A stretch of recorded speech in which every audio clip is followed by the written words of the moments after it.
Everyone, kindly mute your devices, please.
I believe there is a connection problem.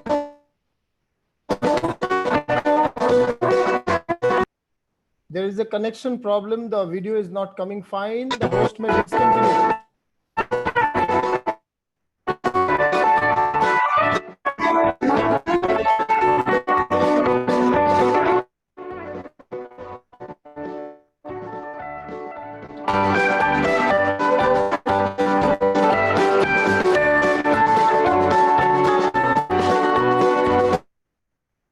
Yeah, sorry, there is a connection problem, it seems. Very sorry, Dr. Vasco would have the entire program. There was the 5 days description in the film anyway. There is a connection problem from the end of the host. And there has been rain in our part of the country this time for the last few hours. So there has been heavy rain. Welcome, Dr. Janet Vasco, and so nice that you could get up in the program early in the morning. So it's okay.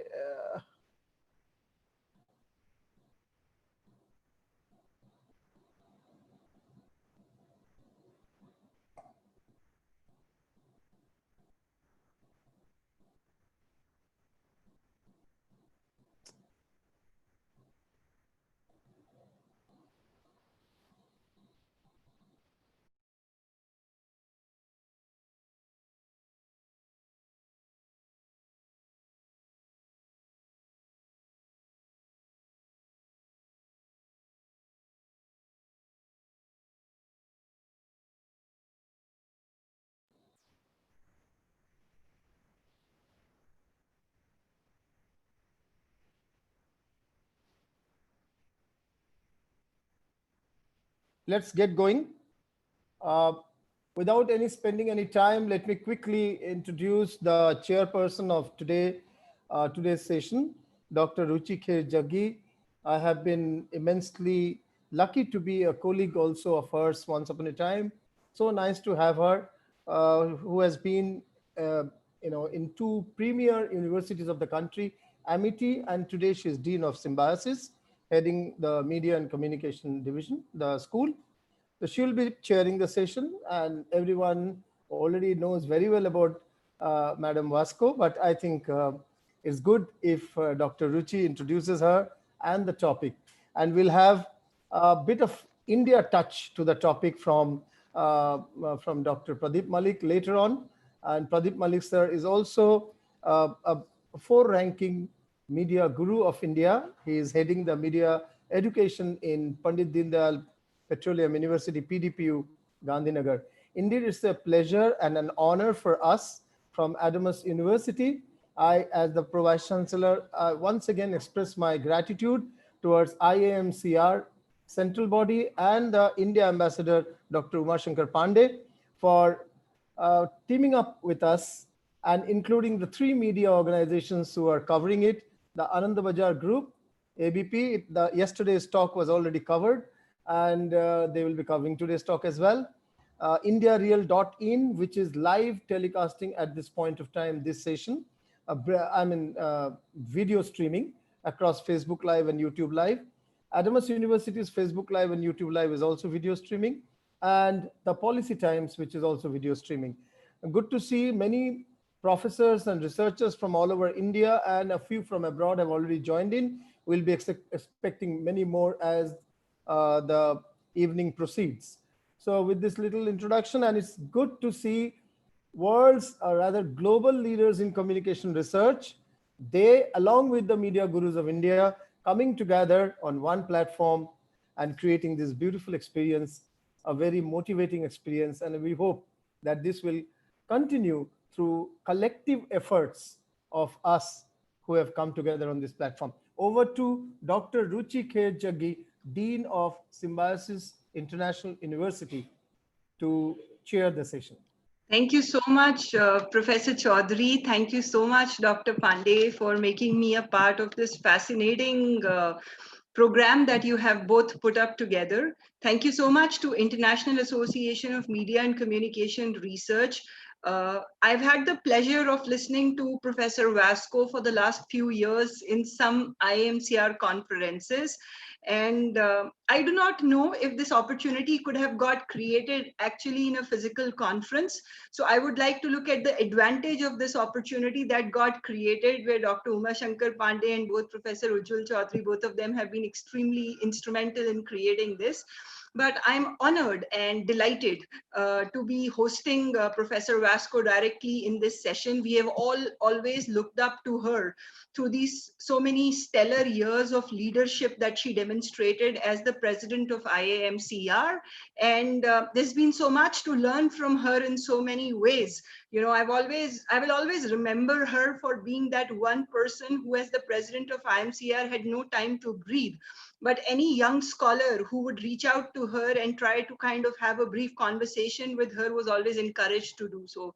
And a few years ago, I was one of them. You know, I had my fangirl moment with her like a few years ago in Leicester. And today I feel like a fangirl once again, where I have the pleasure of now introducing her and her work to all the researchers who have joined us here on the session. So first, a very warm welcome to you, Professor Janet Vasco, from all the media and communication academic fraternity of India, and of course South Asia and some other countries from where some colleagues might have joined us. Just because we should do this, and you should know the bandwidth that Professor Vasco reflects. Dr. Janet Vasco is a professor of media studies at the University of Oregon, USA. She's author, co-editor of 22 books, including Understanding Disney, the Manufacture of Fantasy, A Companion to Television, Global Media Giants, and that's also the subject that she would be addressing today. As already mentioned, she was the president of International Association of Media and Communication Research till about a month back when she moved out, right? And Professor Vasco actually has a lot of scholarship in the areas of political economy of media, where she focuses on media industries and companies with an emphasis on issues relating to ownership, control, and power. And much of her work has focused on the US film industry and the Walt Disney Corporation. What is so exciting right now about this topic is when the line between who is a media giant and who is a technology giant is blurring. I don't know that in the time to come, are we going to talk about Walt Disney, or are we going to talk about Facebook, Amazon, and Googles of the world? And I think with the whole world moving towards like a virtual mode, how much do you own technology? Does that become like the sort of a litmus test for how solidly you're going to control the media networks in any country or in any society? Is the kind of discussion that we would really like to have at the end of this session. Also, as we had a very fascinating session on the digital divide yesterday with Dr. Gladkova talking, and I think it is such a nice movement, a sequential movement from discussing issues of access and discussing issues of digital divide to exploring how the world's media is controlled by a few media companies, and yet we all as media scholars still believe in the illusion of diversity of media content. I think that's the sort of a contradiction and irony we continue to kind of nurture in our own minds. And as Professor Vasco will shed more light on it, I think we will have more discussions, questions, and deliberations coming at the end of the session. Colleagues are requested to post their questions in the chat box. And depending upon the kind of time we have at hand, we will continue to take as many questions as possible, right? And I am very, very once again grateful to Professor Vasco for sparing her time. Thank you to Dr. Uma Shankar Pante, the IAMCR ambassador for India, for organizing this fantastic, rendezvous that he's done for all of us, and to Professor Ujjwal Chaudhary, who I've had the pleasure to have as my boss in my initial years. And now I'm delighted that he continues to support the media fraternity in so many ways. And I think let's all make this entire experience enriching for us. And welcome once again, Professor Vasco. Over to you.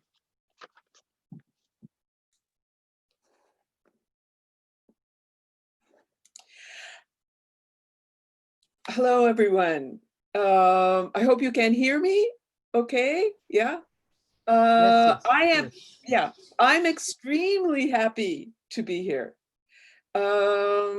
I am very, very impressed by the organization of this event. And I want to specifically thank, as everyone else is, Uma, who is the IAMCR's ambassador, who I think has contributed so much.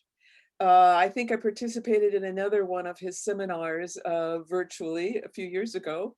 And here, this amazing event that he put together with his colleagues at Adamas and so forth, it's just excellent, and I really want to thank you. And it's an honor to be here to talk to you. I also want to thank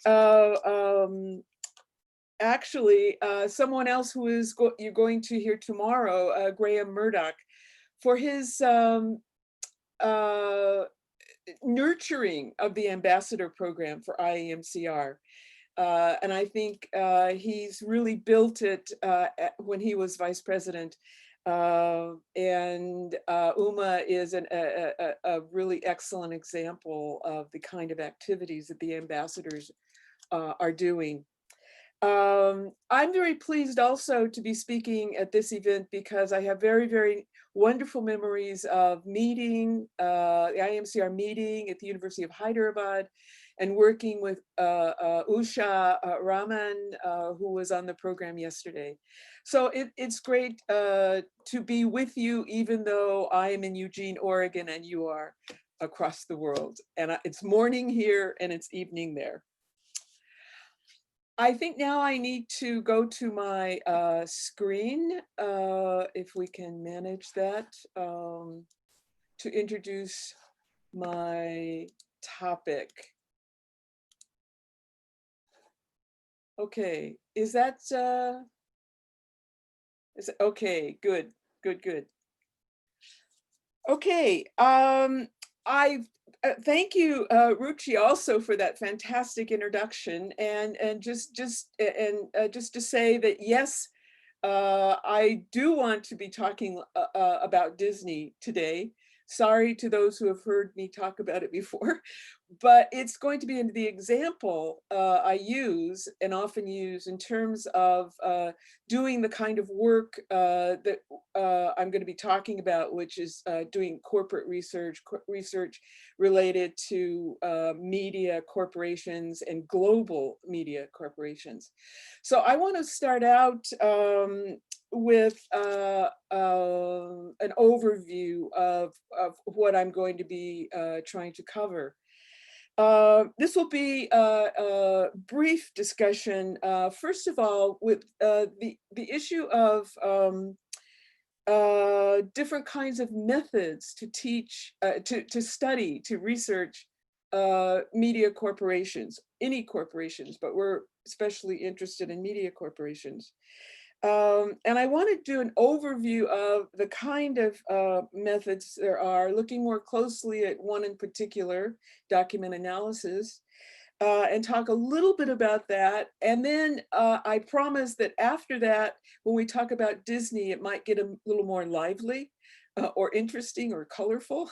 But the process of doing corporate research sometimes isn't so exciting in a way. It is a lot of work, as other kinds of research, at least most of you know, proves to be. So I am also coming from an approach, as Ruchi mentioned, called the study of political economy, specifically of media and communication. And I want to, here we are. So many of you know, some of you do work in this area, the critical study of political media, political economic study of media and communication has been around for quite a while now, but I still think it's growing and growing internationally, and is still really necessary, continues to be necessary to look at these issues in relationship to media, the study of media, in order to understand really fully what's the implications, the importance of media.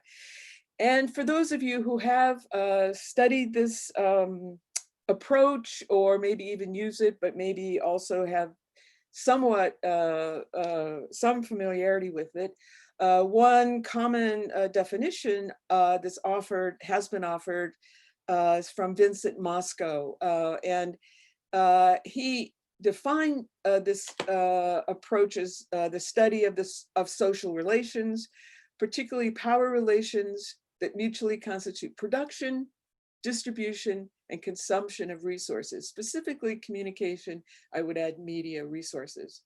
So that's one definition. There are many others. I think an important point here to underscore is power relations, and also resources. Those are very key notions in the study of political economy. Someone else also discussed political economy as applied to media. This is Dallas Smythe. He, in the 50s, described the study of political economy of communication as looking at the structure and policies of media and communication institutions in their social settings. There are a variety of institutions that are involved with media and communication, of course. But I would argue that still, media institutions, some of the most important media institutions, are corporations. They continue to, in many parts of the world, dominate the media in our countries and actually around the world. So to look at, to study, to understand corporations, I still think is quite important. And that's, it's not the only important component of media, as we'll see, but it still seems to me to be very important to understand corporations, and therefore to know about this kind of analysis might be important. I also, though, realize that just studying corporations and financial kinds of issues and so forth is not the only thing we should be concerned with. And I want to point to some components of the study of corporations that I think have become extremely important. I think we need to think of this kind of study in a holistic way. I think it needs to be integrative, meaning integrated with other kinds of approaches, other types of analysis. Thus, it needs to be interdisciplinary, potentially transdisciplinary, if it's possible, and also systemic. We need to look at these corporations as part of networks, as part of systems.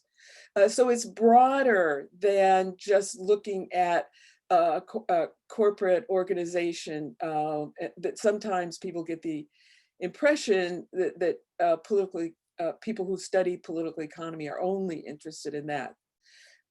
So keeping that in mind, I want to suggest something just to see if it works for anyone, that an expanded study of corporations might be involved with an expanded version of critical political economy, and I'm going to call that critical political economy plus. It is not just political, it's not just economic, it's more broadly related to other kinds of issues and other kinds of approaches to understanding media. I want to give you some specific examples of this, and I will be applying this to Disney at the latter part of the talk. But also I want to mention another study that's been done that some of you may be familiar with, a book that collected various studies of media corporations around the world. And this was an edited collection that I was involved with my colleagues, Benjamin Birkenbein and Rodrigo Gomez. The project was to look at some of the largest global media corporations, but also looking at the way that corporations dominate in some regions of the world. And so we ask individual authors to do this kind of analysis, a historical analysis, an economic profile of the corporation, political profile, but also I'm highlighting this point that we also ask them to do cultural profiles, looking at corporations and what they represent symbolically, ideologically, noting their products, services, and so forth, their imports, exports, cultural issues were supposed to be highlighted. The book covered a number of different companies around the world, global media giants for sure, but also regional and geolinguistical giants in certain parts of the world, and also overviews for different regions around the world to look at the strong companies and corporations that often dominate.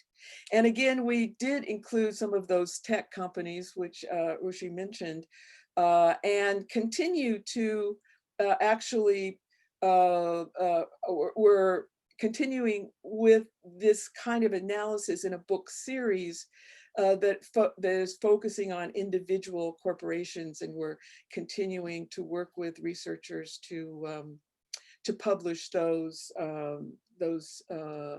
studies. So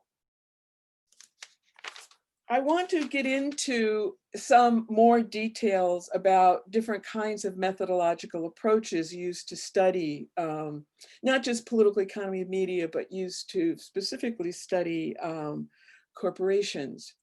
Now, some of you may have done this kind of work. I think it is similar in a way if you have been a journalist, an investigative journalist. Sometimes those kinds of issues and the kind of analysis that's done are very, very similar. There are a lot of different approaches to this kind of study, and I only have time to mention a few, so this is just a kind of brief overview again. I want to mention two general approaches specifically to studying corporations. There are others, but these are two that have been used over the years, specifically power structure research and social network analysis. Let me just share a little bit more about both of those. Power structure research has been around for a while. In fact, this is drawing on a website that was opened quite a few years ago by a colleague at the University of Oregon, Val Burris, in connection to power structure research. And he defines it as the study of power that highlights the unequal distribution of resources upon which power is based, and looks at power structure research in terms of its roots in the 60s and in the 70s, and provides lots of information. This site is still online. It's not active anymore, but it gave a very nice overview of the kinds of issues that are involved with power structure research. It actually did emerge, and this is from the site as well, it emerged really kind of at the turn of this 20th century with muckraking activities in the United States, at least. And I think it's often involved with kind of Marxist approaches to studying corporations. And most recently, I think it's important to note that it has expanded beyond just issues of class, which of course traditionally has been a part of political economy and Marxist approaches, but it's really these days involving analysis of race, gender, and class woven together. And I think that's a really important point to keep in mind. Also, if we turn to a more recent development in doing this kind of work, we have social network analysis, which some of you may be familiar with. I'm not going to go into a lot of detail about it, but it has been described in many ways, but I think it boils down to looking at the structure of relationships across organizations, involving individuals, and lots of resources, and looks at networks and the relationships of components of those networks. And as noted here, it also emphasizes, it seems to, as it says here, lend itself naturally to data visualization, which are kind of interesting looks at webs of relationships. And there's one here on the screen that's quite complex, and it's a little blurry, but it's not important necessarily to look at the detail at the moment, but just see the kind of images and visualizations that are created by social network analysis. Actually, I think that these techniques have been around for a while in terms of looking at networks and relationships. And I want to give you just another example of one that I did quite a while ago, actually as part of my dissertation, when I looked at banking institutions, banks in the film industry, US film industry. and looked at issues like connections, interlocks between banks, companies, stockholders, and so forth. And so this was way before social network analysis or the use of computers and so forth. But it represents, I think, a similar kind of approach, and also I think similar techniques in terms of finding information, putting it together, and analyzing it. The specific methods that you often find yourself involved in if you're looking at corporations, first of all, lots of documents. Document analysis has become a kind of acknowledged method these days in looking at communication, media, other kinds of areas. And I want to go into more detail about that because I think it's a very strong part of doing corporate analysis. Also involved, if one is fortunate enough to be able to do interviews with corporate players, corporate executives, corporate people who work at corporations and so forth. That's a very important part of research as well, but sometimes it's problematic. Participant observation, probably even more difficult, although some of us certainly have worked for companies, media companies, and have insights and also the potential for doing research as a participant is still possible. Also, ethnography is another component that might be employed, and I think Graham Murdoch is going to talk tomorrow about ethnography. So I'll just mention that also is a possibility to give insights into corporations. Examples of the kind of sources for documentary sources. I want to go into a little bit of detail, but just it's still not, it won't be too long.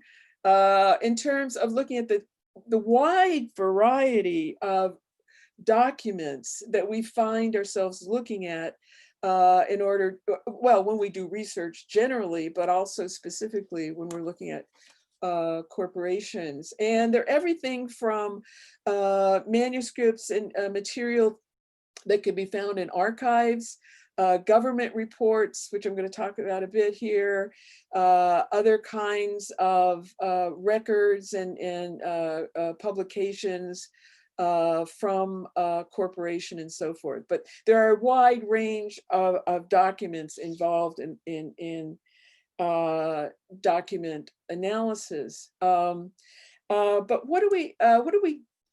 what are some of the issues involved with doing this kind of work? One, of course, I've already mentioned is access. Not access to actual people sometimes is difficult, but access to documents sometimes is difficult. And I think that access is wide ranged. It depends on different kinds of issues, different kinds of documents. Documents can be closed, they can be open or public, they can be restricted. That's difficult. They can be deliberately hidden. That's difficult. The other point here is also authorship, the issue of who produced a document and why, whether it's a personal document or an official document, or written specifically for representing the corporation, or written for a government inquiry or whatever. The authorship of a document therefore needs to be taken into account. Also, we have various techniques in terms of what do you do with documents? How do you interpret them? How do you analyze them? And again, this involves, depending on the documents, depending on your approach, quantitative and qualitative assessment. Quantitative could be content analysis, which some of you are familiar with. And again, social network analysis to actually look quantitatively at these documents to get a sense of what they include. We can also analyze documents, and often do, in terms of qualitative assessment, using perhaps grounded theory. There's qualitative content analysis, which often becomes a form of interpretation or interpretive analysis. So there are different techniques involved with looking at assessing, analyzing documents. There are also, and I think it's important to take this into account, there's also criterion which one can use to look at documents. And I draw on, as many have, John Scott's book years ago, British sociologist John Scott, who wrote about doing document analysis and argued that there are these various criteria that we can use and should use. This, by the way, becomes important when people ask you the legitimation to legitimize the kind of research you're doing. In fact, for instance, if you're doing dissertation research and using this kind of approach, you might be interested in defending how you have done the analysis, and you want to have a criteria in which to employ in your analysis. Scott argues that first you want to look at authenticity, and again that involves authorship. Who's the real author of a document? Is it forged? Is it written for promotion? Is it written as a satire? Is it a fake document, in other words? This becomes especially important as we're looking at a lot of documents online these days. So it's an important issue to consider. The next issue would be credibility. How accurate, how sincere, what are the material interests of the author? And I think that's very, very important.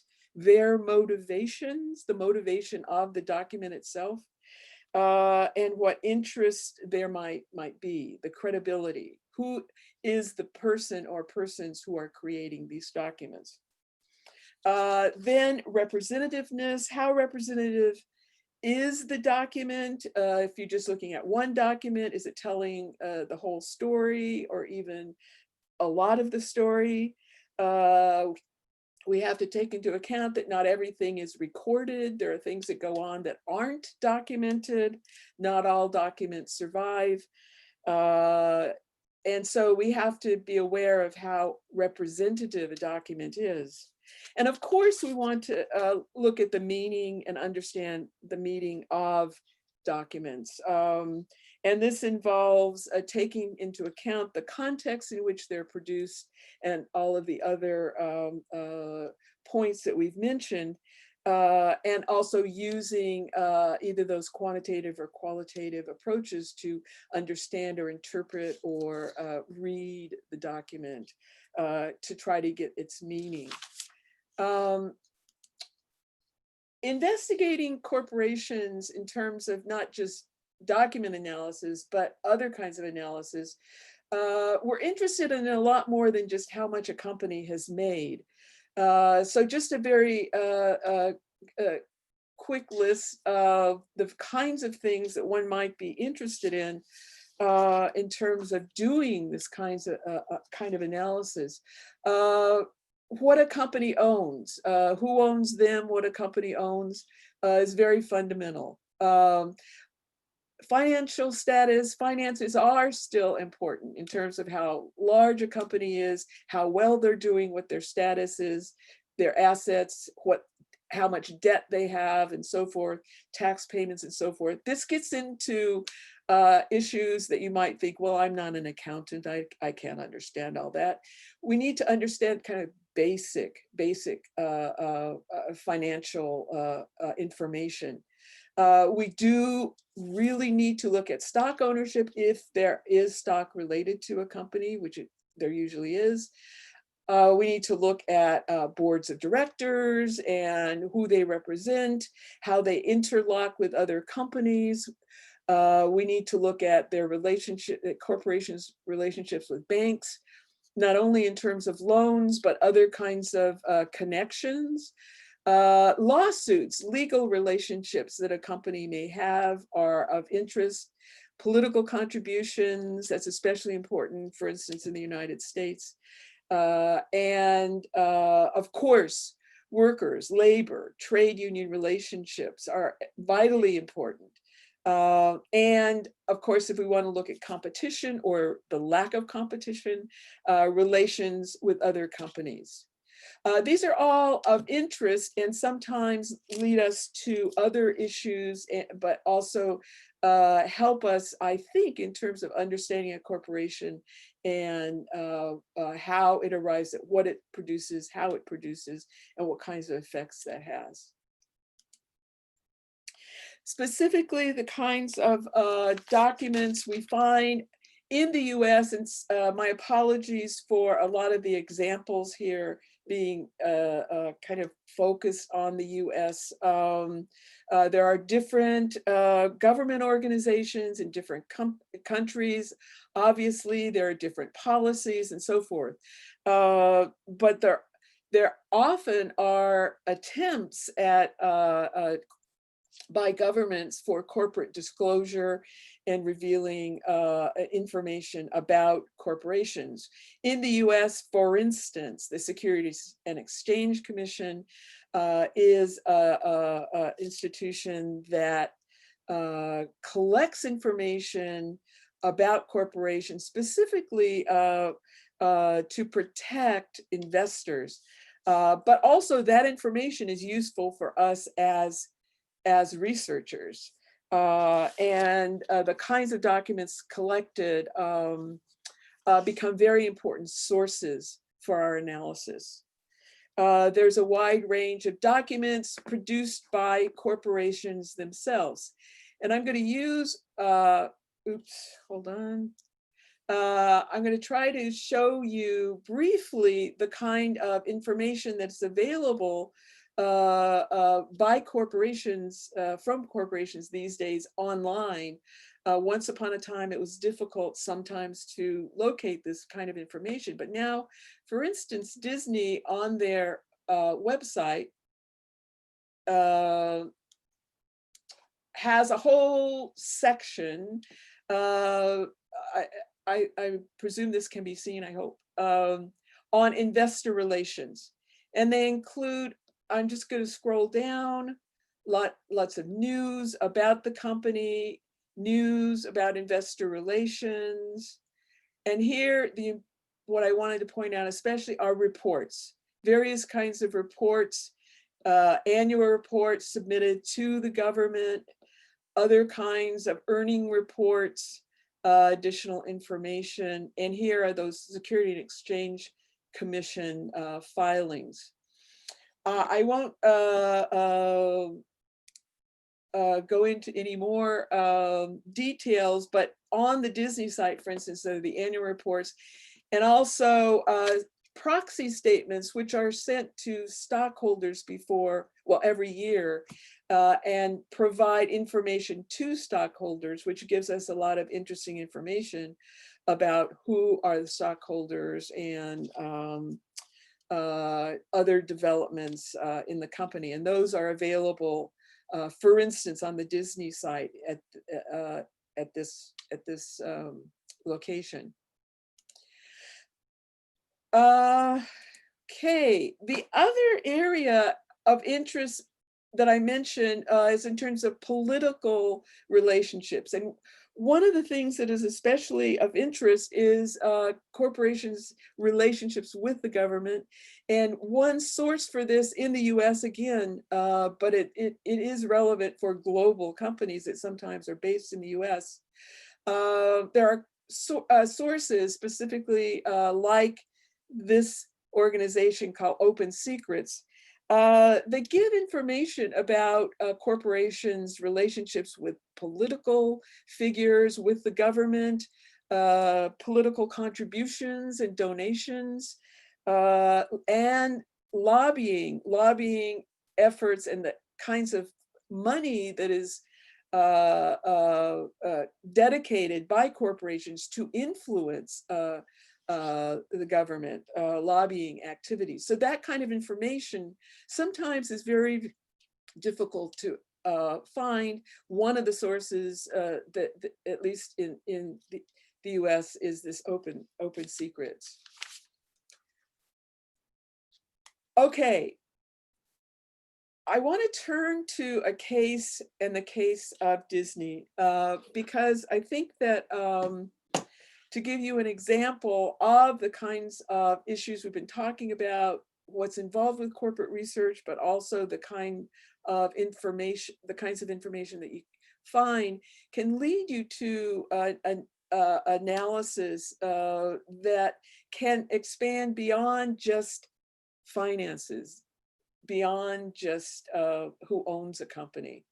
So I want to talk about Disney, and also note again that studying the Disney Corporation involves all of these approaches that I mentioned before. We want to open it up to a holistic understanding of a corporation, and look at it in an interdisciplinary way, and look at it in terms of systems, the whole. I've tried to do this, by the way, in a book that I did a few years ago called Understanding Disney, and now this is the second edition, which I just finished. Indeed, things constantly change, of course, and I didn't realize how much actually the Disney company had changed since I had written the book in 2000. But it also tries to represent this kind of holistic look at Disney as a corporation, and covered the history of the company, its financial holdings, its organization, and so forth, as well as other components of the Disney universe, in a sense, what they produce, how they produce it, and who actually engages in consuming those products, and who actually what audiences do with what the products Disney produces. I've tried to do all that in this book, but I'm just going to give you a brief overview. In looking at Disney as a corporation, I think I would argue we really have to look at corporation's history. And the Disney history has been written many times, and continues to be written, especially featuring well-known figure Walt Disney, who was integral with the corporation itself. And we need to absolutely understand the history of a corporation to understand, to truly understand it. The Disney company started in the 20s. The company produced cartoons, as you probably know, and the merchandise also accompanying those cartoon figures and characters through the 30s into the 40s. It started producing feature films, specifically Snow White was the first in the 30s, and expanded upon their feature film production. Into the 50s, however, the company diversified, as many media companies did, by adding television. They were one of the first US companies, at least, to add television, and was very involved with television, as well as opening their first theme park in California, which also provided new sources of income, and through this specific form of diversification. Both of these moves were very important. But also the Disney company in the 50s expanded beyond just producing films, cartoons. They added distribution. They had not had distribution before before the 50s. In fact, they depended on the other, a few other Hollywood companies to distribute their products. And this became an important part of their integrative activities. They integrated production and distribution. This was extremely important and has continued. We want to look at Disney today, which involves a wide range of holdings, of companies. It's huge. We want to start with, if we're looking at this corporation, who leads it. And we have had a number of different corporate heads for the Disney company, Walt Disney through the mid-60s. Then on the right, I believe at the top is Michael Eisner, who led a very intensive expansion of the company in terms of diversification.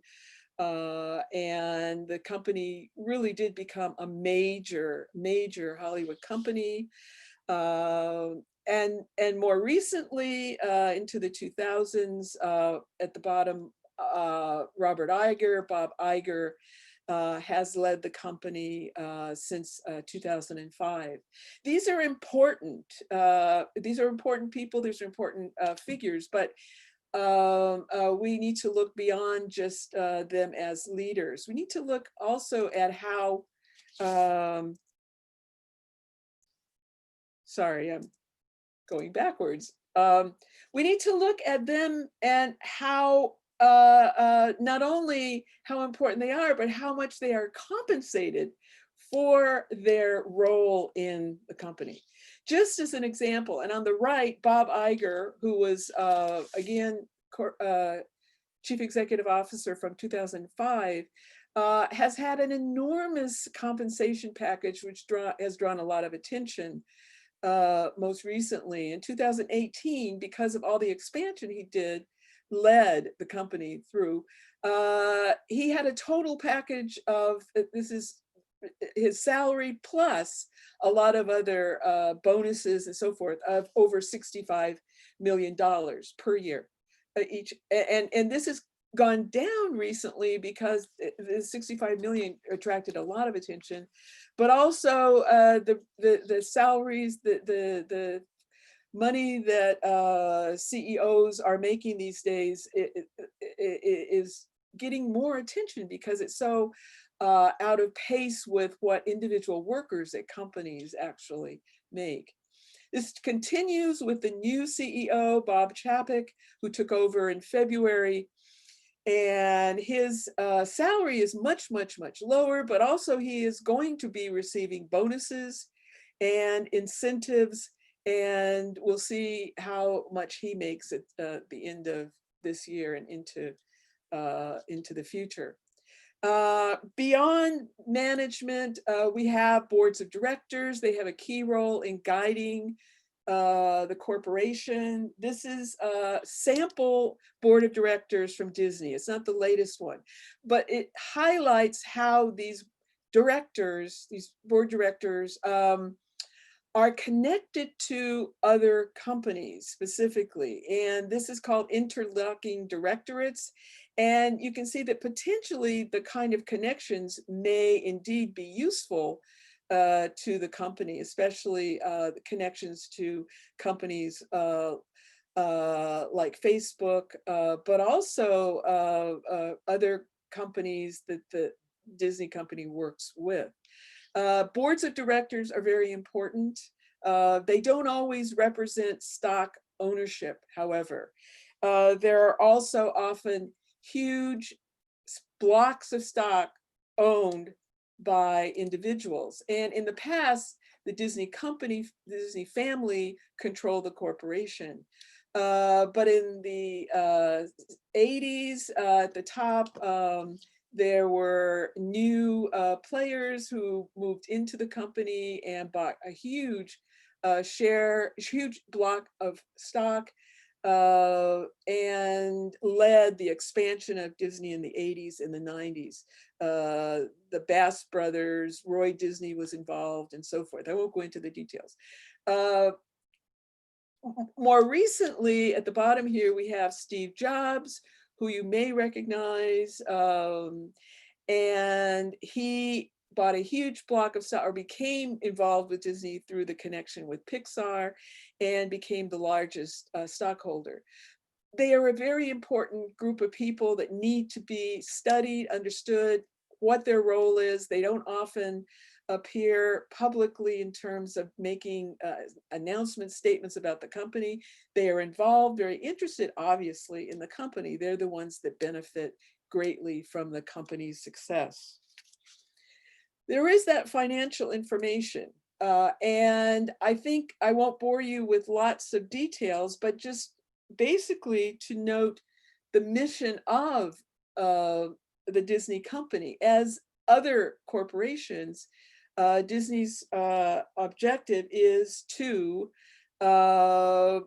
produce shareholder value. And they state this very clearly in their documentation. And I think the important point here, the company's primary goals, financial goals, are to maximize earnings, allocate capital profitability, grow long-term shareholder value. And indeed, they have done that recently, especially with all of the moves that they've made. Last year, 2019, their revenues were over $69 billion. Their income was over $11 billion. They are providing shareholder value. There are a lot of other details in terms of finances that one might be interested in looking at.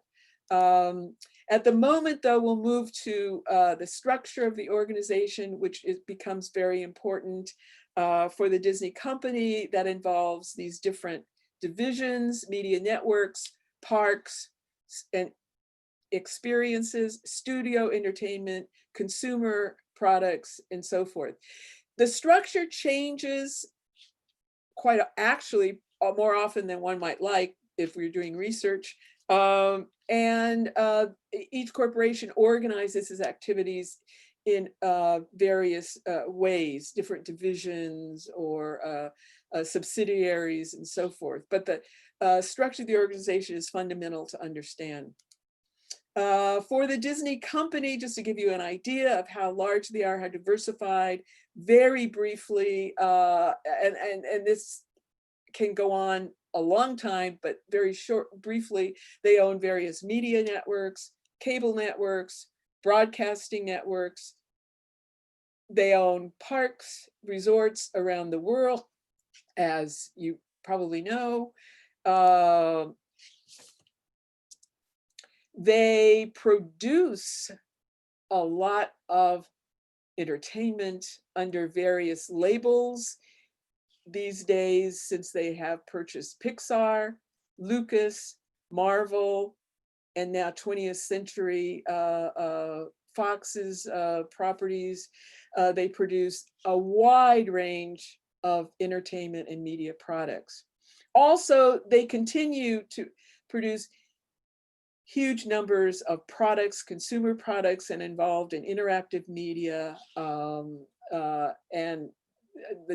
We won't go into the details. Most recently, they have started a streaming service, as you may be familiar, called Disney Plus. It incorporates the different components of the company and has been pretty successful. It would have probably been successful despite the current situation in terms of streaming and media resources being important in terms of what we're going through in terms of this pandemic and people staying at home. So the Disney Plus move was very important for the Disney company. The Disney company, Disney has been called a universe, and it probably, I would think it probably is apparent why, but I think that it has expanded so much that in the recent edition of the Disney book, I'm calling it not just a universe, but a multiverse. And this may seem a little grandiose or strange, but I think that it fits a particular definition of multiverse. Multiverse is a group of multiple universes or a collection of potentially diverse observable universes. We don't know if there's really multiverse, but we can use this metaphor for Disney to understand it. It includes, already these universes. It's a collection of universes. Marvel calls itself a universe. The Lucasfilm universe, especially Star Wars and Pixar. So there are universes within the Disney multiverse. There's also this structure that looks like this, that just briefly contains a lot of different activities, and it comes together in these different divisions under the umbrella, the multiverse of Disney, just briefly. I'm including in the Disney multiverse all the corporate components of the Disney company. It would include the management, directors, shareholders, as we've mentioned, the corporate ethos, policies, strategies, divisions, and so forth. All of that is included, but also content, the narratives, Disney themes, styles, values, meanings, and audiences. And I think that all of those need to be included here, again, in this kind of looking at the whole of Disney, and I'm putting that under the Disney multiverse. In the book, I talk about various strategies. It's not enough to look at what a company owns, but what they do with their holdings and their policies, their strategies.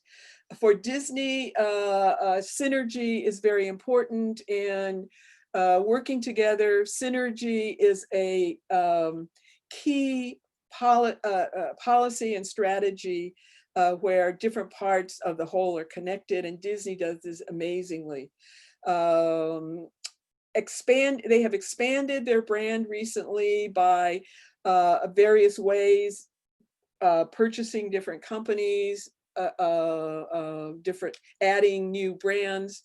They have also deepened the demographics, appealing to a broader range of audiences. They really control their company and their products and their intellectual property and their labor. The issue of control is key. And I'll just suggest there's a lot of ways that they do that. They have also expanded globally. They have expanded in terms of their technological activities, and technology is a key to understanding some of the expansion of the Disney company.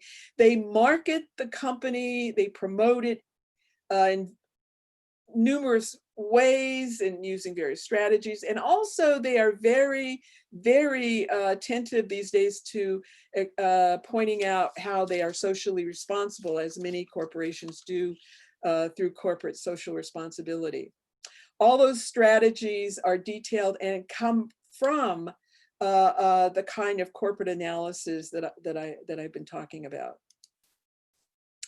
We can expand corporate analysis to look at other components, as I've noted: content, audiences, effects, cultural, economic, and political impact. We can do all of those things, and I try to do that in the book. But I don't know if I have time, just briefly, and I'll zoom through some of this to give you a sense of these other areas of analysis.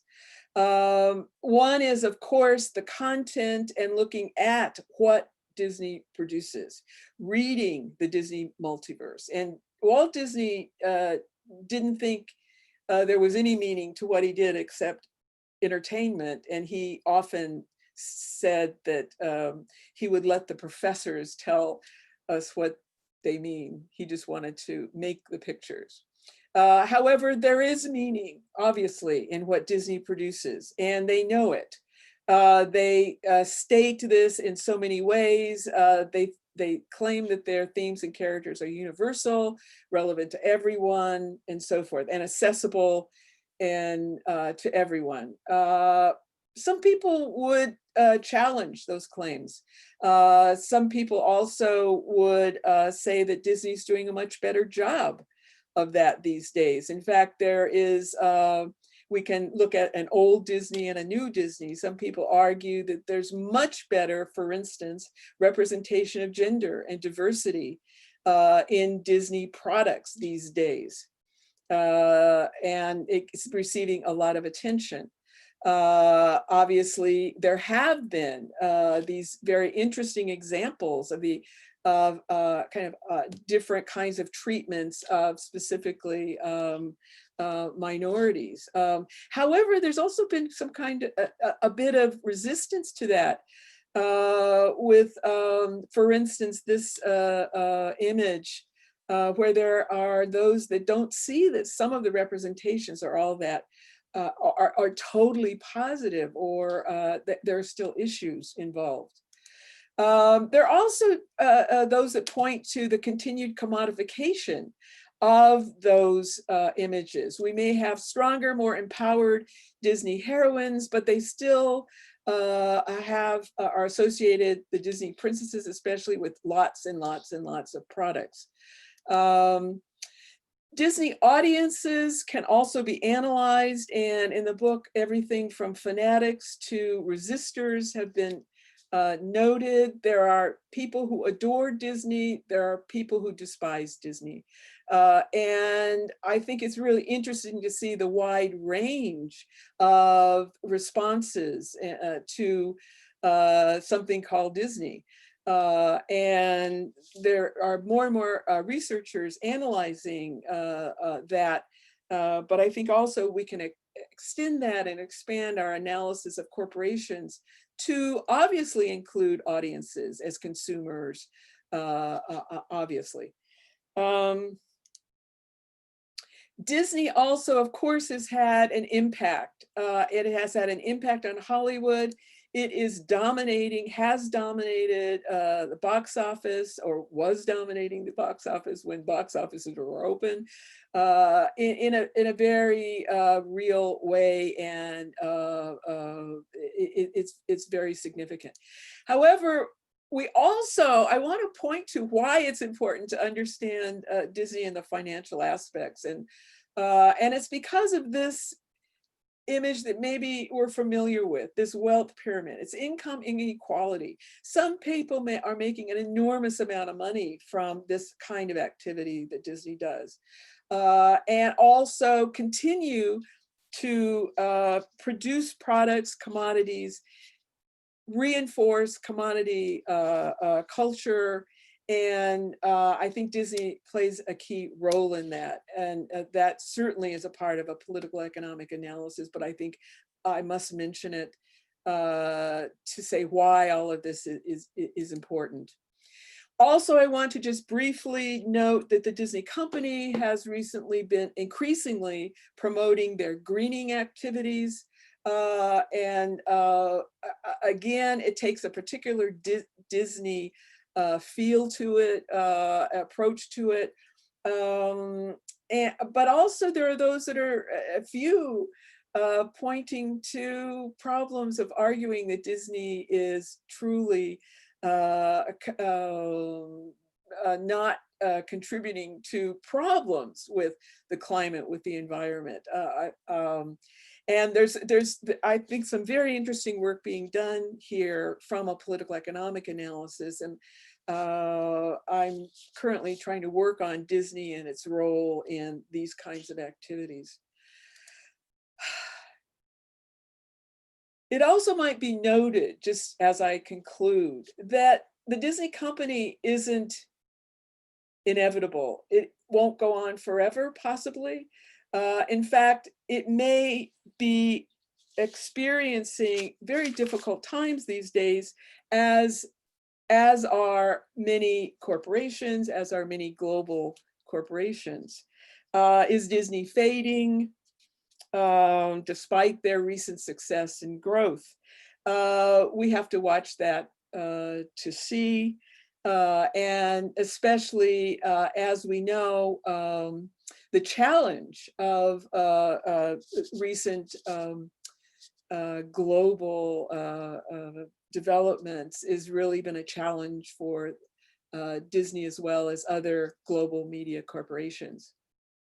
I think I will stop there, and thank you very much for your attention. And I hope I didn't go too much over, and there's still possibly some time for questions and discussion. Thank you very much. Thank you so much, Professor Roscoe. Thank you. Thank you very much. Dr. Pandey or Professor Chaudhary, do I directly take up the questions? Yes, you are the chairperson. You can immediately go over to question answer. There are many questions actually. Yeah. I've been just kind of following them. Right. Thank you. Thank you so much, Professor Roscoe, for this extremely insightful session. I think you should really have some water because we are going to have like some questions coming your way, or your coffee. But thank you so much for first laying down a fantastic conceptual, theoretical, and a methodological framework for us to understand how to study media corporations. And then, of course, from your very, very extensive work on the Walt Disney Company to establish whatever you spoke about earlier as a case in point, to be able to understand how this conceptual, theoretical, and methodological framework can be applied to study, for example, a media giant. So I think the groundwork was something that really helped us see through your how you kind of studied this media giant and how the study continues to expand. There are a lot of questions like Professor Chaudhary was mentioning, and the chat window has them, but I'll just read out the questions. And I'll first just say hello to all the colleagues out here, because there is a mix of questions and comments. And and mostly there are a lot of people who are just saying hi in between, so I have to kind of keep going back and forth into what's a question. So I've tried to do a little bit of a sorting out to understand where are the questions. And I'm going to just say sorry to all my colleagues here, because I'll not use salutations before your names, because I don't know like what you represent a lot of times. So forgive me if I don't call you a doctor or a professor. I'll just call everybody with their names and go ahead. I hope you'll be okay with that. The first question that I actually saw was from Sameer Patankar. And I don't know, like, do I ask the question, or do I ask Mr. Patankar to ask the question? No, you ask the questions and you moderate the questions. And we Yeah, have just that's right. Yeah, sure. So there are some questions. We have 20 minutes for the question, so within that time, so Sure, thank you for that. So Sameer asks Professor Vasco that how do you see the relevance of the theory of manufacturing consent by Chomsky in today's world with reference to political economy of media? It's a very, very good question, and thank you. Showing a familiarity with various approaches to political economy, and I think that Chomsky and Herman's book, which also has been revised and so forth, is really important, and it has really been significant to point to the way that corporations and their control of media have influenced the political landscape and so forth. I think that one of the things that and again, also they have revised their various observations. I think one question that I've been asked before is, how does it relate to entertainment? Because there's an emphasis on news and information and so forth in their analysis, but there are parts of their analysis that can apply to entertainment, and there are those parts that involve a control and commodification and advertising and other kinds of influences on media. And they are also influential on entertainment media. And some of those frames also that they mention are included in the content of entertainment media. So I think in that way, their approach is appropriate. But I think when we talk about some media companies, and especially Disney, we have to add that notion of entertainment and cultural products. So I'll leave it at that. Yeah, thank you. In fact, the next question is also like, so Anuradha Bhattacharjee asks that besides corporation, what other kind of institutions can be investigated using the political economy of media kind of framework? Great. And I apologize for not being more expansive. Corporations are just one kind of institution, as I kind of noted, but also certainly governments become involved here, and there are different components of governments that can be investigated in this way. For instance, those involved with media and communications are of special interest to us. In the US, for instance, the Federal Communications Commission. The Security and Exchange Commission is involved with corporations, but FCC is involved in specifically communications. So that could be investigated that way. So the other institutions involved, oh wait, and let me back up and also say that corporations need to be expanded in terms of those, we can look at corporations implying for profit, but we can also look at and analyze nonprofit organizations, and hopefully to understand them and also help promote them. In my perspective, I think that's really, really important. And so there are other types of companies. There are also institutions such as, I mentioned banks, religious institutions, educational institutions also have been analyzed in terms from this perspective.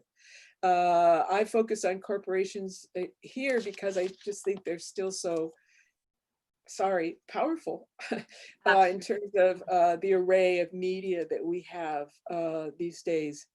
I hope that starts to answer that question. Yeah, and I think this, like, there are some follow-up questions, but I'm going to combine two questions now.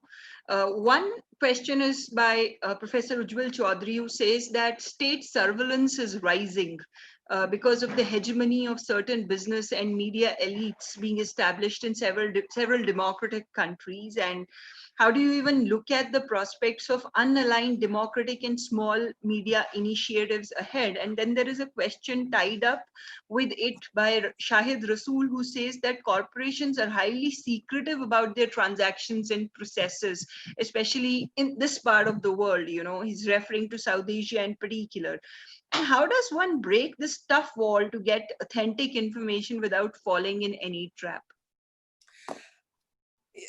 Two very good points, and I think that the first one pertaining to, I think, if I understood the point, looking at large corporations and giants is one thing, but what do we do with the wide array of different kinds of organizations and companies and individuals, smaller media activities? We must, and it's not just sometimes in terms of the study of political economy of media, we become really fixated and focus most of our attention on these huge for-profit corporations that are global. We must acknowledge, if we can't direct more attention to smaller companies and other kinds of organizations, and by the study, hopefully critical study of the large media corporations, perhaps learn what some of the vulnerabilities are in order to help assist with the expansion of more perhaps nonprofit or smaller kinds of media activities. I think it's that's very important to understand and to work towards. Yes, secrets. Corporations tend to be secretive. They don't want everyone knowing what they're doing, how much money they're making. And I realize there's a wide array of situations in different countries in terms of not being able to access information. Let me just say that when I first started doing this, there was certainly that issue with corporations in the US. The question was, how do you get access to information? And the secretiveness. Now there's an immense amount of information, but that very amount of information makes it sometimes difficult to sort it out and figure out what does it mean and analyze it. Not to say we don't want information, because we do. I will only say that is a challenge, and sometimes you just can't get to the information that you want or feel that you need. And in your research, by the way, I don't think it should not be a problem to say this was unavailable and perhaps address the question of why. I couldn't find out this information, but why couldn't I? Why is it secretive? Again, I don't have any other great insights at that point at the moment, other than also for us to be working in our specific areas, in our locations, to push for there to be more corporate disclosure. Sure. Yeah, so a very interesting question that's come from Nisha Pawar is that can you help us understand some new Marxist approaches or critical theories on global media ownership?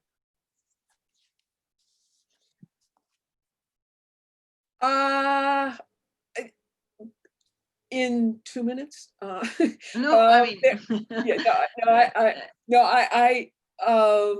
I think that first of all, the point I was trying to make is that I'm hoping that we can also understand that it's also beyond just ownership. Ownership is fundamental. And I think that there are some really good studies, I think, in specifically in India. My dear colleague, Prado Thomas, has done a lot of work on that, and I appreciate his work very much. I think there are challenges to doing the work, but also it is so important these days, and has grown, that there are new approaches. But I also want to say that there's some fundamental things that I think are part of old approaches that are still relevant.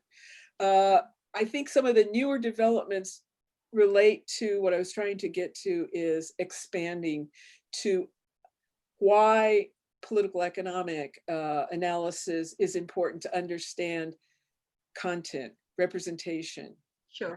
reception, and so forth. And some of the work that's being done now incorporates or works with people doing that kind of analysis. So I would say that new developments, and I'm not getting into specifically Marx's approaches, but I think the expansion, as I was saying, this political economy plus needs to be, is happening. It's difficult because you can't do everything. Absolutely. By the way. Yeah, but yeah. Yeah, but working with other people is often a good idea. Research collaboration is one way to look at the whole.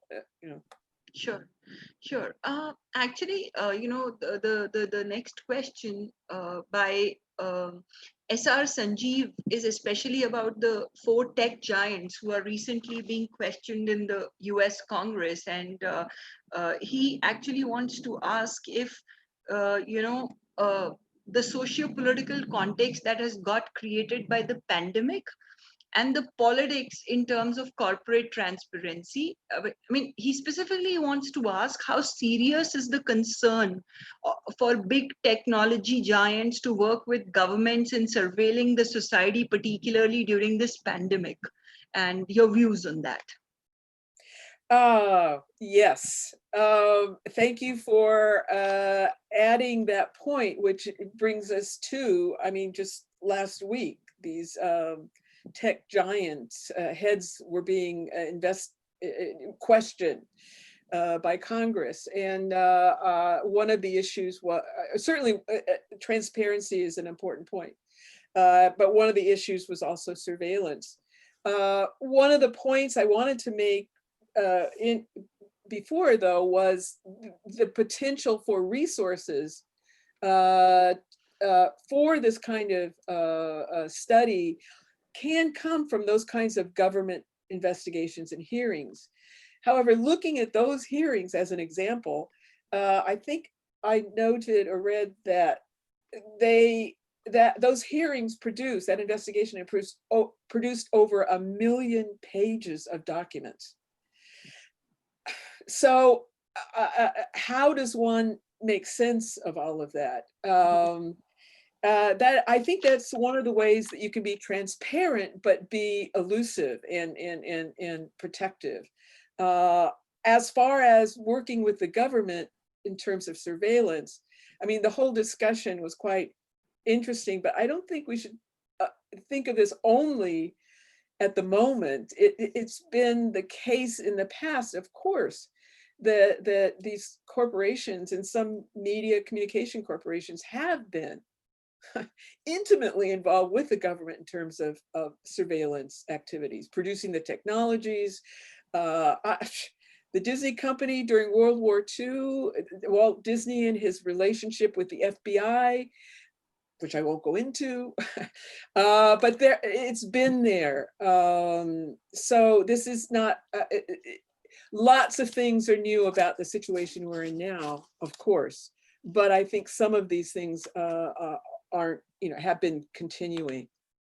Sure. I think you've already touched upon the context of the pandemic. So I'm going to skip a couple of questions out there, but there are 2 questions which are interrelated, and I'm going to specifically focus on that. So there is one question which by Muhammad Mohyuddin, which specifically asks about the relationship of possibly the Disney Corporation to Asia in general and India in particular. And related to it in particular is a question that when an organization, a media company like Disney, diversifies itself into the rest of the world, and there are instances of resistance and backlash, how do they cope up with it?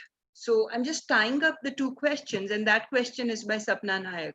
So I'm just tying up the 2 questions to kind of get a perspective, maybe an example from the Asian region or something, which can help us understand this.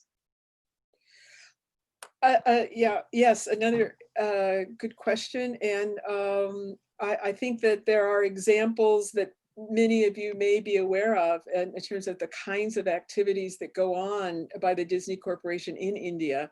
And in Asia. All over the world, Disney products are still widely distributed and consumed. So we just have to kind of take that as a fundamental point. And of course, films and television products and so forth, and now with streaming, the Disney company itself and its products are out there. But also Disney has a couple of key holdings in India, I believe, and I think that the point of companies like Disney coming into countries sometimes they are welcome with open arms, especially in terms of, for instance, where they have built theme parks. But other times, of course, there is that resistance. And I really think that it's important to, I'm always amazed with my students who just assume that everyone loves Disney, of course. No, they don't. And especially when you have Disney coming into countries and dominating in certain areas, like I'm thinking of computer animation and other kinds of activities. I know that's been an issue in Korea, for instance. And of course, there's an ongoing relationship with China that, that is comes, goes. I would say that corporations like Disney are constantly trying to figure out the balance between maximizing those profits, but also not being resisted by governments, by citizens, and so forth. So they are needing all the time to adjust their strategies. Do you present local content? Do you do a film like Mulan? Or do you go in with westernized products, which aren't as problematic, perhaps? So it's a negotiation, it's an adjustment, and they're constantly assessing it. I think that Disney specifically has become a little more publicly aware of the need to be sensitive to cultural differences. Sure. Yeah. And I'll just wrap up the question answers because we're really now running short on time. And there are a lot of questions, but I'll just kind of combine the essence of a few questions and take this last thing so that we can wrap up on that. So there are scholars and colleagues who are again asking questions about Disney's stereotypical representation of gender, race, body image, which despite all the changes that it's trying to make in its content is something that has ailed, the entire narrative of Disney over years. So that's one part of the questions being repeatedly asked. The second question that's coming up is like, actually, I really want to raise this question because this is from a colleague in Bangladesh, who, Madhav Das, who really wants to ask that, does what Walt Disney represent is a model for today's Hollywood or rest of the world also? Because of the kind of cultural dominance that a company like that has. And then there are a lot of colleagues who have especially asked about the corporate social responsibility of Disney in general, and then very specifically in the context of the pandemic. So I'm just like kind of wrapping all these three themes together, and maybe a solid punch from you to close this question answer session. Ooh. My solid punch is related to the representation questions. There's a lot of material written about that, and but I think that it needs to be carefully read in terms of whether or not it's written by a Disney fan or fanatic versus someone who is more critically oriented. But also, I think that there are very good arguments to be made that the representation is still, Disney's representation, especially of gender and race, is still problematic. I'll leave that there. All of these questions, actually, it's terrible. I can refer you to the book, my book, which is the second edition specifically, where I try to go into that and relate the kind of political economic analysis to content and to audiences. the question of corporate social responsibility also is something that I've expanded on. And the corporation is doing all of these things that they're very proud of greening their company, but they still have these theme parks that bring people to different parts of the world and involve an enormous amount of travel and consumption. Are they being affected by this pandemic? In that sense, absolutely yes. And I don't want to go into very much more detail because we're out of time, but again, corporations aren't invulnerable. They are still susceptible to these kinds of challenges. And this period of time is indeed a real challenge. I'll just leave it that. It's too general, but. Sure. But thank you so much, Professor Vasco, for all those comments and for taking so many questions. And thank you to the organizers. And I think over to you, Dr. Pandey and Professor Chaudhary, to take the proceedings further. Thank you. No, we have the closing comments from Dr. Pradeep Malik, who would be speaking one on the entire presentation and also connecting to Indian context. There are some examples, some questions connecting to Indian context. People are asking already. So it would be great and timely to listen to the head of the Department of School of Liberal Studies of Pandit Deendayal Petroleum University, Gujarat, Dr. Pradeep Malik, Professor Pradeep Malik, to have concluding comments, summarizing, and also connecting to Indian context. Over to Dr. Malik. Thank you, Professor Chaudhary. Am I audible? Yeah, you are. Thank you. Thank you, Professor Chaudhary. First of all, let us thank Professor Vasco for such a wonderful presentation, telling us about times. Thank you, Professor Vasco. Thank you, Professor Chaudhary. And let us also thank Professor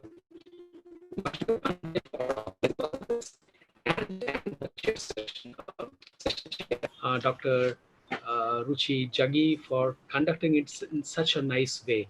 There were so many questions, and I think she has done justice with so many of them. I was watching those questions in the chat box, and the way she has combined some of them, I think she has touched most of those questions. First of all, again, my job is to conclude a very, very difficult thing to do. To conclude, to summarize such a wonderful presentation, hour-long presentation by Professor Vasco. Towards the end or the later part of her talk, she was talking about Disney. I mean, it was bound to happen that the entire focus got, entire discussion got focused on Disney. Though there were people who talked about or wanted to know more about the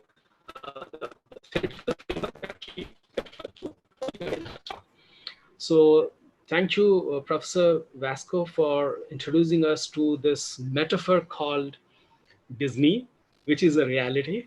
And if reality could be metaphor or metaphor could be reality, here is an example. Earlier, you also gave us some fundamentals, some insight into, I was taking on some points as I was listening to you, so I have to you tell us about how to investigate the apocalypse. You also give us some framework and some, some of the researchers, some of us can take up those cues and proceed further, maybe get into some more research. You also gave references to at least two books. One was the edited volume, Media, Global Media Giants, and your own social network analysis, which will show us how different are interconnected. Their interest, how their interest influence their function as media people.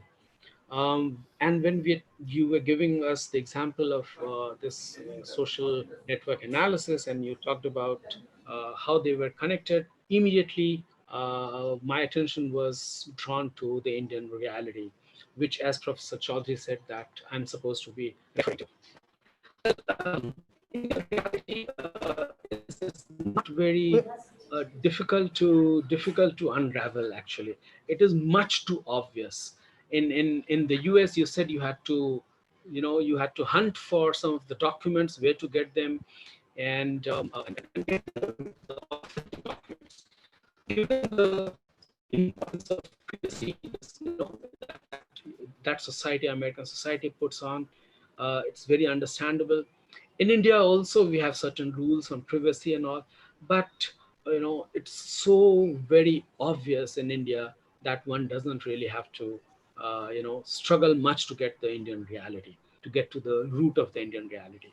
Also, quite a lot of documents are available with the company registrar, where we do get to know about India's media holdings and all. And you referred to how one particular organization or a few organizations, how they are dominating the global scene.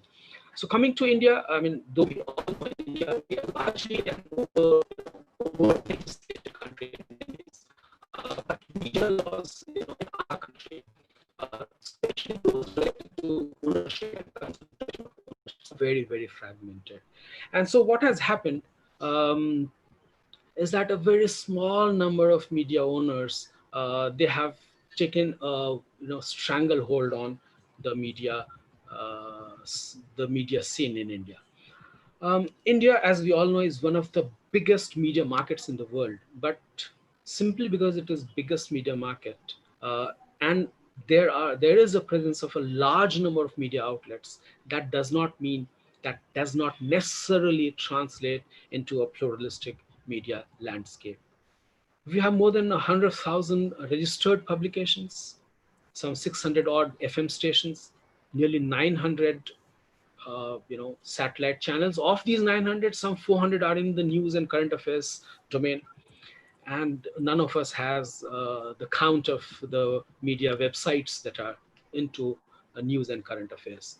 But though the number sounds very impressive, of course these numbers are for such a big country population wise, these numbers are very, very impressive. But unfortunately, this large number of media outlet does not automatically translate into a variety in supply. What I mean by variety in supply is vary in the supply of content. This is even more so unfortunate if we take into account the cultural diversity of India. From east to west and north to south, we have massive, massive diversity, and the ownership is confined to a few hands. I'll give a very quick example because I know we are running short of time.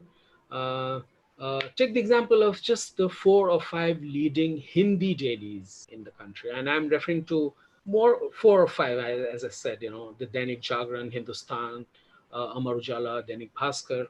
These are some of the top, Hindi dailies in the country, and just 4 or 5 of them, they account for more than 3/4 of the Hindi readership.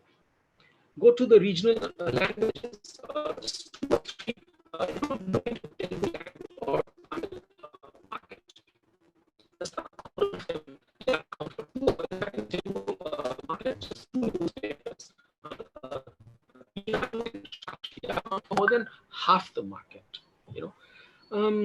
Situation is not different, much different in other languages also. Take the case of English. So the top English weekly is also the owner of a very popular news channel. The largest English daily in the country also owns one of the most popular TV news and current affairs channel in the country. It also owns a niche television channel reporting business. It also has the largest metro city centric television channel, and it also owns the largest and probably the most popular FM entertainment radio station, actually a chain of radio stations. So you see, the ownership is concentrated in a few hands. What you referred to, Chomsky, when he was talking about license to publish, so that is what is, just 4 or 5 of them in India also. They are owning this media landscape now. Now add to this the financial and other industry interests that these media houses have, and you have a very, very disturbing landscape in India. Most of the media houses, they are owned by large conglomerates, and they are still controlled by founding families. families which invest in a vast array of industries and other media. You know, and now this brings me to the issue of regulation, the flaws in regulation.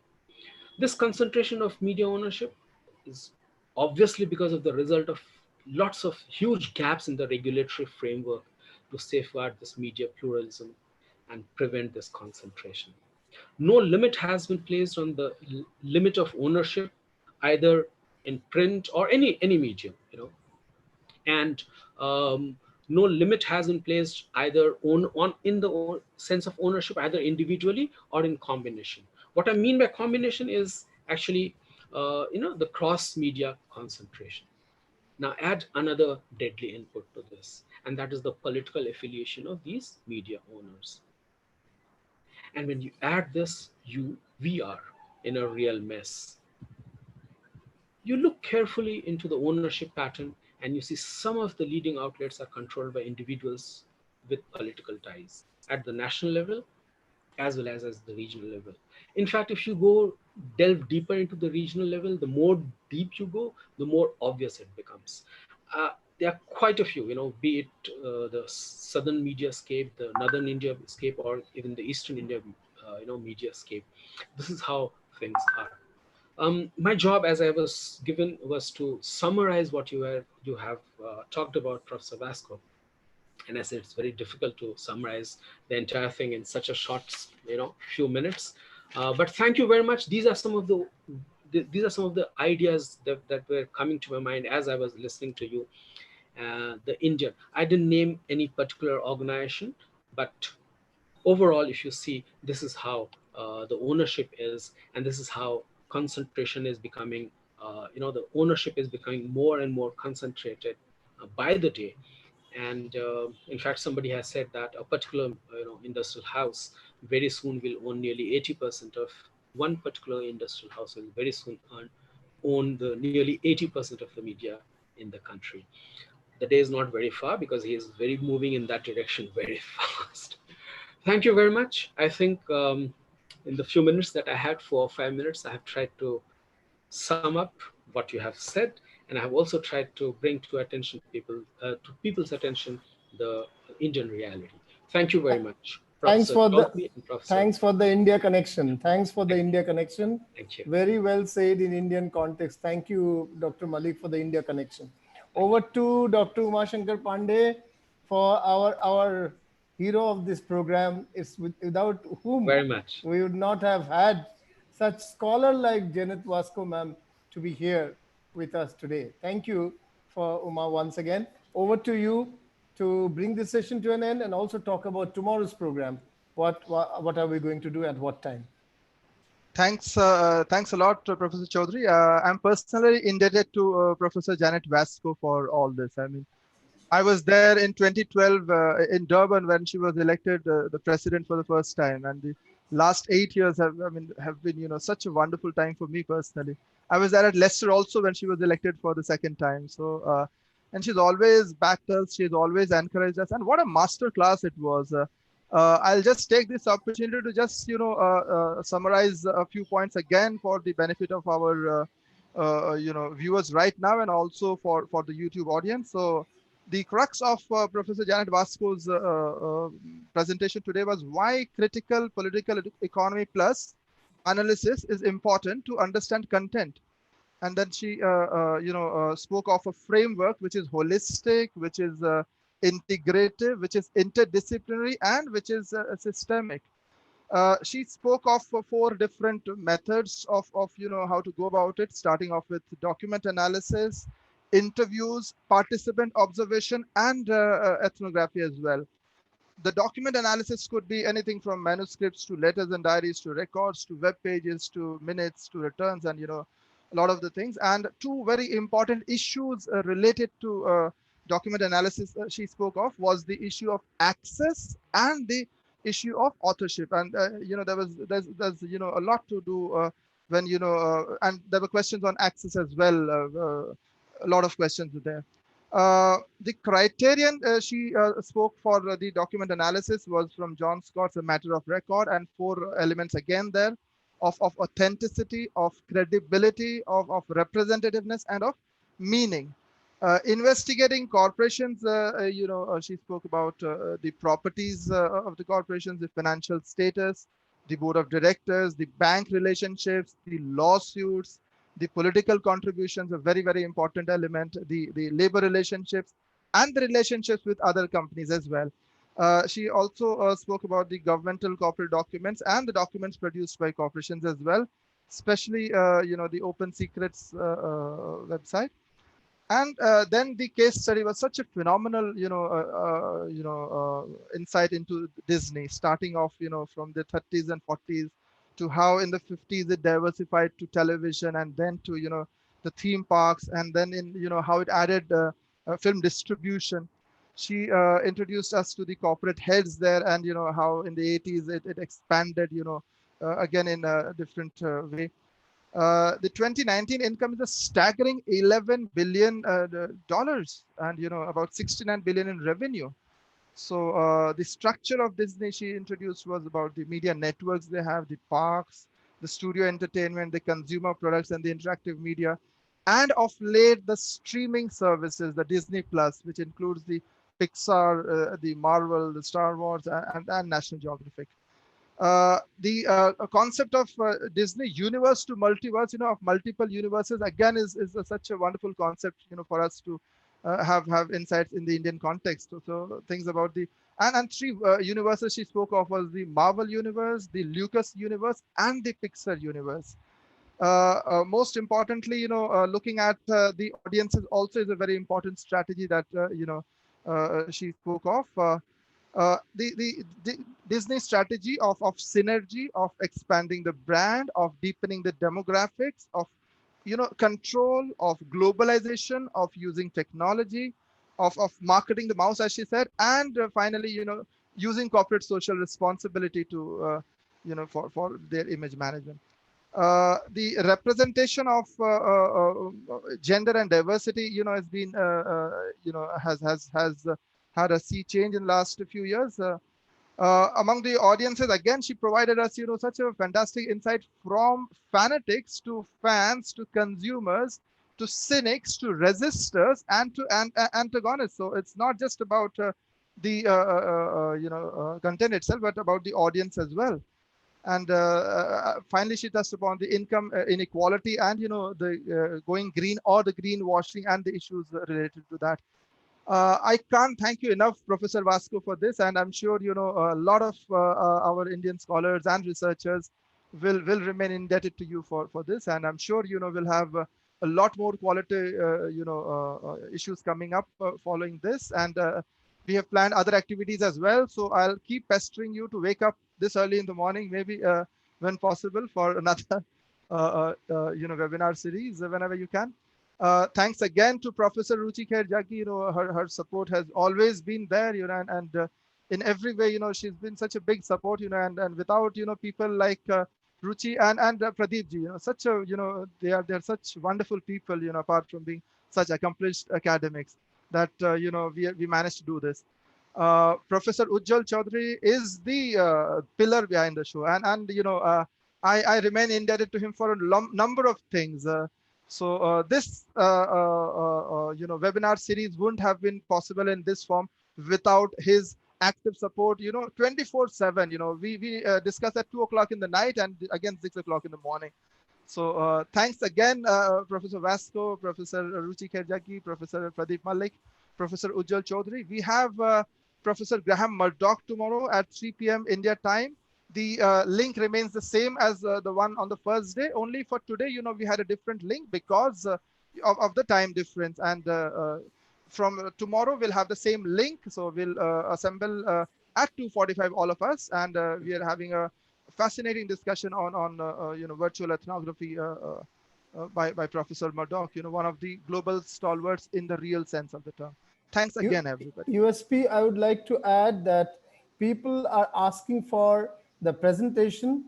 There has been a Facebook Live and a YouTube Live of Adamas University, the indiareal.in, the policytimes.com.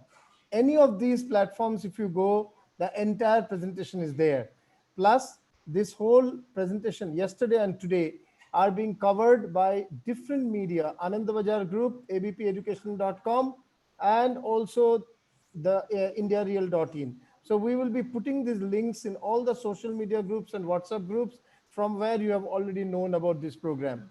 Thank you for everyone's presence. I find colleagues from Africa, from Western Asia, from Bangladesh, from Nepal, and India. That much I could relate to. There may be a few others whom I couldn't perhaps recognize. Thank you, everyone. And let's meet 3 p.m. tomorrow for the Doyen, Professor Emeritus, Dr. Murdoch, Graham Murdoch. Bye.